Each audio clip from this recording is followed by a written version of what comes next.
Trouble, Dad. What do you mean, trouble? It's Julie. She's here. Julie? And she intends to stay. She's got a suitcase with her. What? Don't worry. I told her it was out of the question. She can't stay here. Not now we've got things running smoothly. She certainly can't.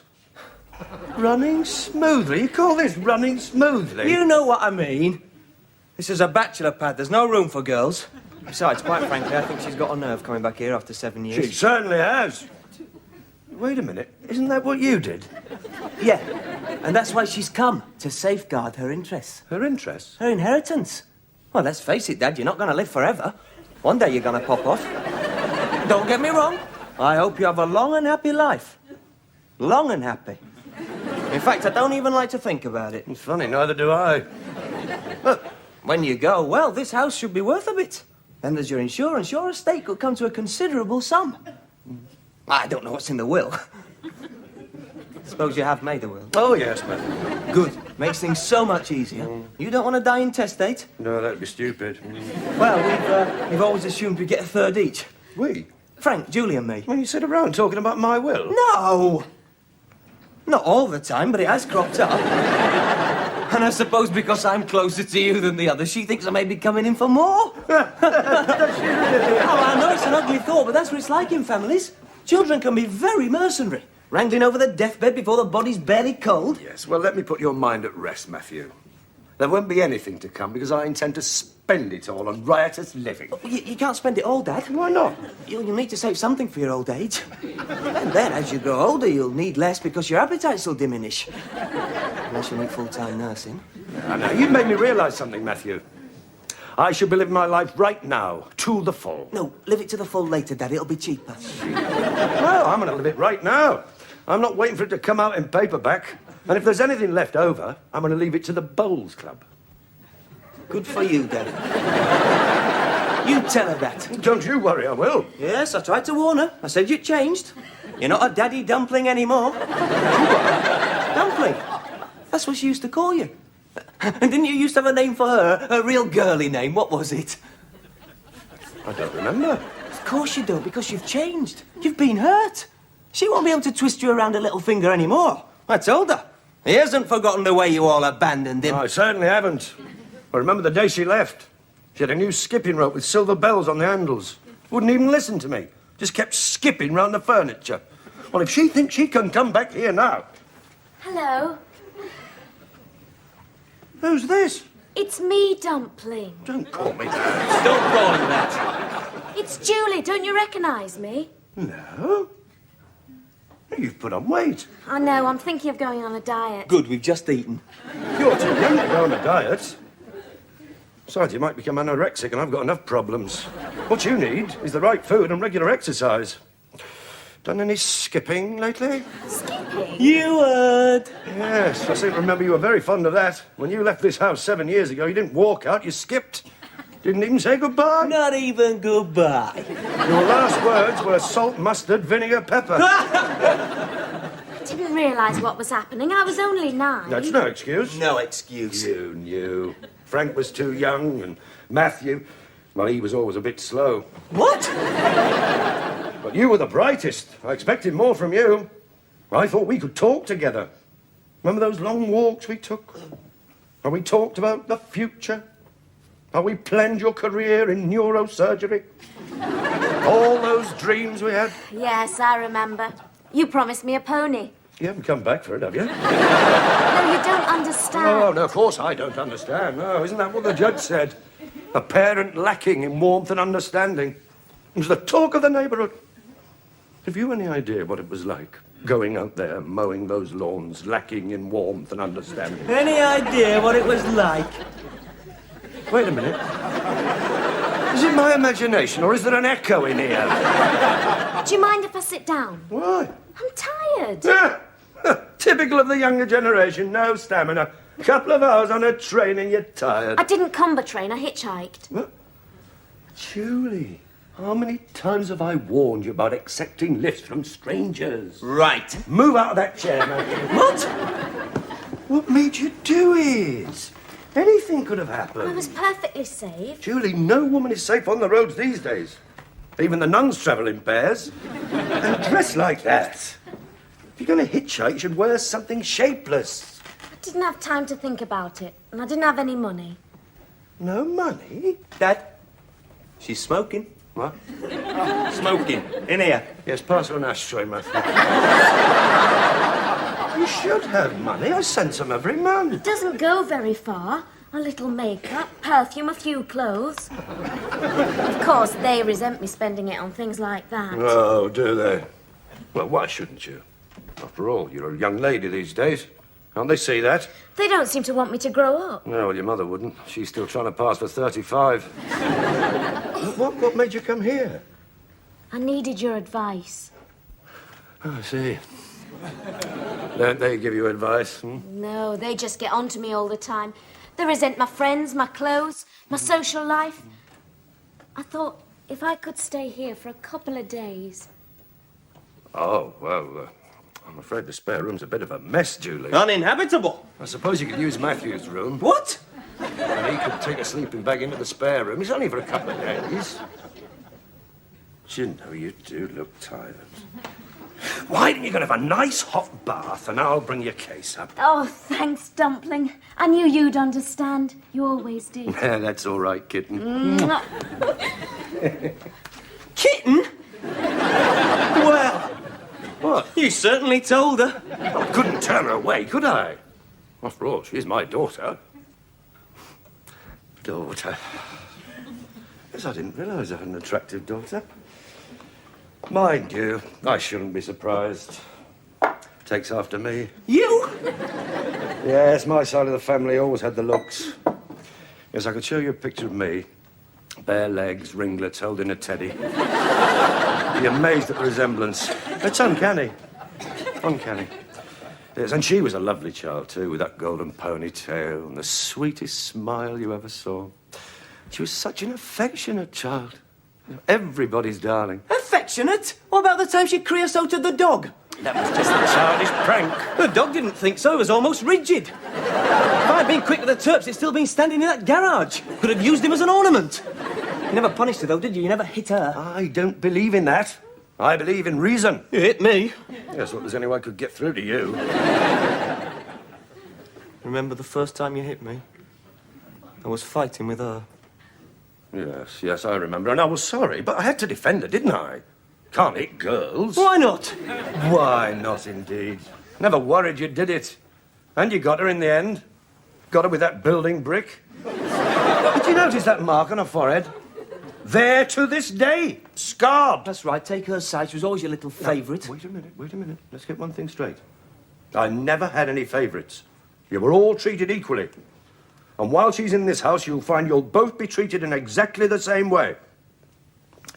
Now go and move your stuff out. Wonder if she'd like some flowers. Yeah. Yes, I think I'll go and pick some flowers.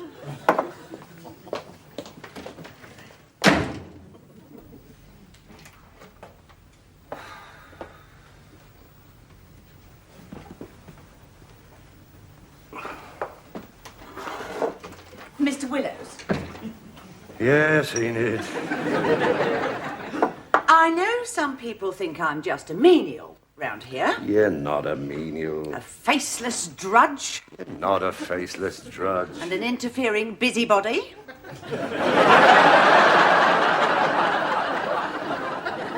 You're not a faceless drudge. What's the matter? What's happened? When I left that kitchen this morning, it was gleaming. You could have eaten off the floor. Well, Now it looks as if someone has. that's probably Matthew. You know what he's like. It wasn't Matthew. I know Matthew. He's congealed egg, squashed beans and splattered fat. No, this was something new. Spaghetti hoops, yoghurt and abandoned apple cores.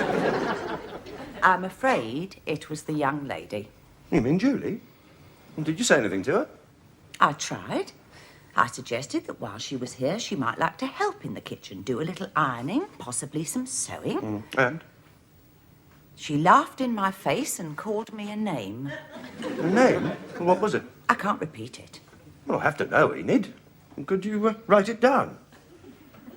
I'm not sure I could spell it. What was it? Eunuch. What? A female eunuch. Well, what that means... I know what it means. A eunuch is someone who is allowed into the harem having been rendered harmless by a certain rearrangement. It is no way to address a woman who has led a full married life. I insist on an apology. Of course. Julie! I knew there'd be trouble. Keep on. Has she been rude? Julie! You gonna hit her? What's the matter, Dumpling? Julie, you called Mrs. Thompson a name that has wounded her very deeply. Oh, you mean female eunuch? Yes, and I insist on an apology. I can't do that, Dumpling. Can't you? Hit her, Dad. It's a question of principle. You want the hairbrush? What principle? She suggested I did the chores. And I want to know what law of the universe, what decree of nature makes me responsible for the ironing and sewing. Why not Matthew? You're a girl. I'm a person, Matthew, in my own right. So that's true, yes. She is a person. In her own right. I was merely pointing out that Enid is in danger of becoming a sexual stereotype. You're doing it again? I intend to choose my own role in life, and I won't have one forced on me by male prejudice. Well, you've got a point there. She has got a point there. And very well expressed. Hadn't thought of it like that. Yes, but don't speak to Mrs. Thompson like that again, Julie. She doesn't understand. She hasn't done sociology. If you say so, Dumpling. That's a good girl. I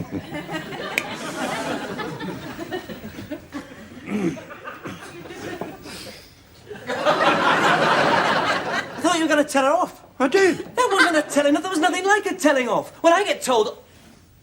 What are you looking at me like that for? What do you like at sewing?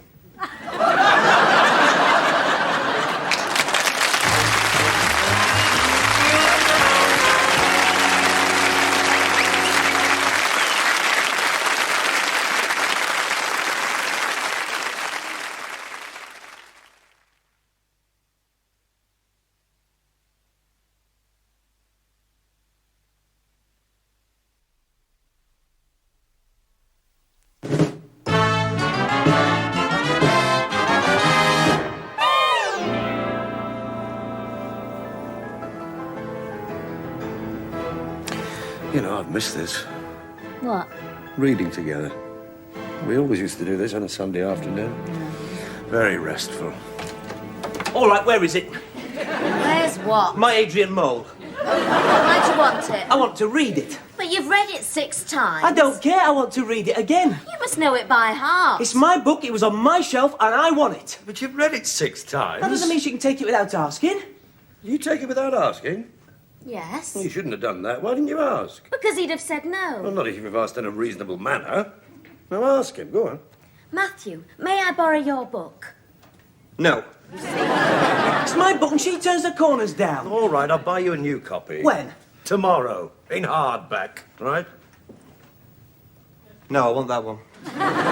All right, Julie, if he's going to be petty, give him the book. And what about my Bruce Springsteen? What about her Bruce Springsteen? That's mine. You mean you took it? You swapped it for my grey sweater. No, I didn't. You gave me that sweater because it was too small. No, I didn't. All right, he can give you the Bruce Springsteen and you can return the sweater. Oh, yeah, now it's got a hole in the sleeve. There was a hole before. No, there wasn't. Look, I'm getting tired of this. If you're not prepared to accept the return of the sweater so that she can have her Bruce Springsteen, give it a rest.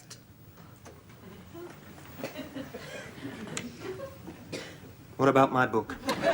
Give him the book. Certainly. And you can forget about the Bruce Springsteen. Good girl. Just let me have the £5. What, £5? The £5 I loaned you, remember? You signed an IOU. Have you got it with you? No. Then you can't prove it. Wait a minute. If she says you owe her £5, you shouldn't have to prove it. Oh, that's right. Take her word against mine. She doesn't lie, Matthew. I see, and I suppose I do. Do you owe her £5? I might. I see. Well, for a little peace and quiet, I will pay Julie the £5 and replace the Bruce Springsteen, and I'll get you a new sweater. Right? Right. Glad that's settled. Except for the book. Give him the book. I want that book. Leave her alone, Matthew. That's right. Matthew. You damn little darling. Rat bag! Creep. Pig face! Cow, don't you call your sister that. Oh, that's right. Protect her. Ah, she just kicked me. No, she didn't. She kicked me. Don't you strike her. Oh, well, if I want You to. were... Oh! I knew you'd do that. You shouldn't hit people on the head. You could damage the brain. What brain? Matthew.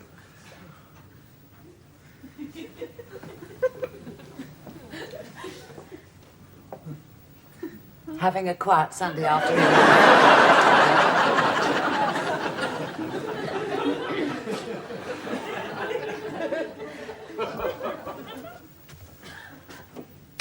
Matthew, Don't talk to me. I'm sorry. It's too late. You've made a mark. You've been rubbing it. You lost your temper. I just hate to see you two fighting. She is your sister. Don't care. It should mean something. Well, it doesn't. Look, it's perfectly normal for a brother and sister to bicker and squabble. Perfectly normal. But deep down, I mean really deep down, don't you feel something for her? Really deep down. Yeah. No. Then you should. I'll tell you something. I always wanted a sister. You can have mine. When I was your age, I wanted a sister like Julie. Someone I could look out for, someone to protect, to be proud of. You were proud of her, all right. When we were out together in the pram, who was always held up to be admired? She was. She was a pretty baby. I know, and I was the ugly brother. Surprised you didn't take me out with a bag over my head. No, you weren't ugly. Just sort of nondescript. Whose fault was that? I was neglected. She always had the top off the milk, I didn't. Even her orange juice was stronger than mine. I know, I tasted it. No wonder I grew up at all. I was starved of affection. No, you weren't. Even when we went on the train, she had to have the seat by the window. I never got the seat by the window. Well, that's not important, now. What is important is that you're related. That means something. You were related to Mother, and look what happened. Oh, my marriage. I had no more in common with your mother than the woman I stand next to at the bus queue. Which woman's that? It doesn't matter which woman. I'm talking biologically. I had no relationship with your mother. That's not what I heard. I mean, we weren't related by blood. But I don't like any of our relatives. I prefer friends. You can choose your friends. Matthew, how many times have I told you? Friends can let you down. It's a harsh world. One day you'll be in trouble. Will I? Perhaps divorce, drink, drugs, even on the run. Oh, you've got a lot of confidence in me, haven't you? Your friends will melt away. You'll have no one to turn to but your sister. That's when you'll need her. Yeah, and I suppose when she's in trouble, she'll need me. Say, divorce, drink, drugs, with child. That's when she can come to me. Well, yes. Well, that's hardly likely to happen, is it? Why not? Well, she's not that type of person. But I am. You take it outside again, you always do. And don't come up here saying you're sorry because you're not. Of course I'm sorry. I've just broken an original recording of Grieg's piano concerto. Matthew! Mr. Willows. Enid, do you have a brother? Yes. Are you fond of him? Fond of him? Yes, I mean deep down. Really deep down. Are you fond of him? Really deep down. Yeah. No, I can't stand him. I mean, I'd do anything for him, but that's not the same, is it? I've never forgiven him for a certain act of greed. Greed? When Father died, he went straight to the garden shed and walked off with his lawnmower. He pushed it 5 miles home. I've never forgiven him for that. And then there was the silver. Did you want something, Enid? Oh, yes, I forgot to tell you. Your ex rang. She's out of her mind with worry. Apparently, Julie left without a word. They didn't know where she'd gone. They've even had the police out looking for her. Never thought she'd come here. They were thinking of dragging the canal. What? Julie? Would you like me to stay? No. Yes, Dumpling. Never mind about the dumpling. What's the matter? Apparently your mother didn't know you were here. She's been worried I sick. don't care. Well, that's not very considerate, is it? Well, she's not very considerate. Well, what's happened? We had a row. What about? Oh, I wanted to go on the pill. Yeah, well, that's no reason to... At your age? All right, there's no need to shout. After all, it's my body. Your body. You've only just got it. I don't see what all the fuss is about. They're all on it at school. All? Come on. There must be one or two still holding out. I knew you wouldn't understand. But you're too young, Julie. What's the urgency? You haven't... You're not... No, I'm not. I haven't been, but But you're thinking about it. no. Then why? Well, you wear a seatbelt, but it doesn't mean you're going to have an accident. No. They say you drive faster. You've only got one body, Julie. It's important to you. One day could be important to someone else. So when the time comes, just make sure it's not a physical wreck. When the time comes, didn't you ever have desires when you were my Oh, age? yes, I had desires. And they were usually frustrated. Hasn't done me any harm. That's a matter of opinion. Yeah, well, all right. But I know one thing. You always have to pay the price in this world. There's a price for everything. If you know the price, and you're prepared to pay it, that's fine. But until then, forget about the pill.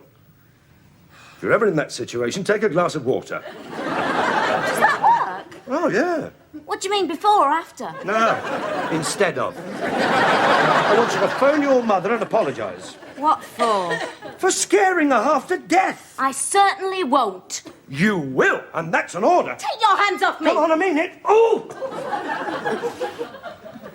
That's the second time you've done that. Right. I am going to do something I should have done years ago. Come on. On my knee. What do you think you're doing? Hands off her. What? He was going to hit me! All right, leave this to me, sis. Sis? You can't hit her. What do you mean? I'm a father. That's no excuse. You haven't seen her in 7 years. It wouldn't stand up in a court of law. In fact, you're in a very tenuous legal position. Look more like an unprovoked attack to me. She kicked me. Well, you could have reasoned with her. There's no need to resort to violence. It's no sooner the word than the blow with you. He hasn't changed. You don't need to tell me that. Get your things, sis. I'll take you to the station. Sis?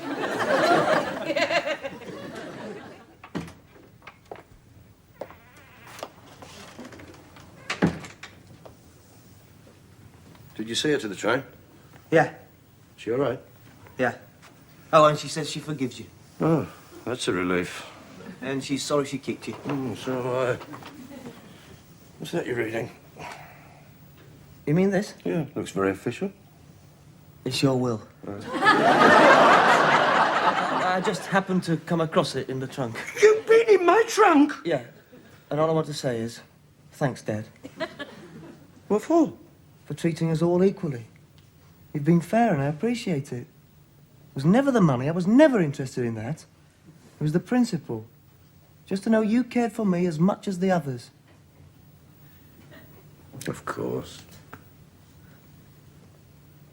By the way, it isn't witnessed. I get that scene to if I were you, just in case.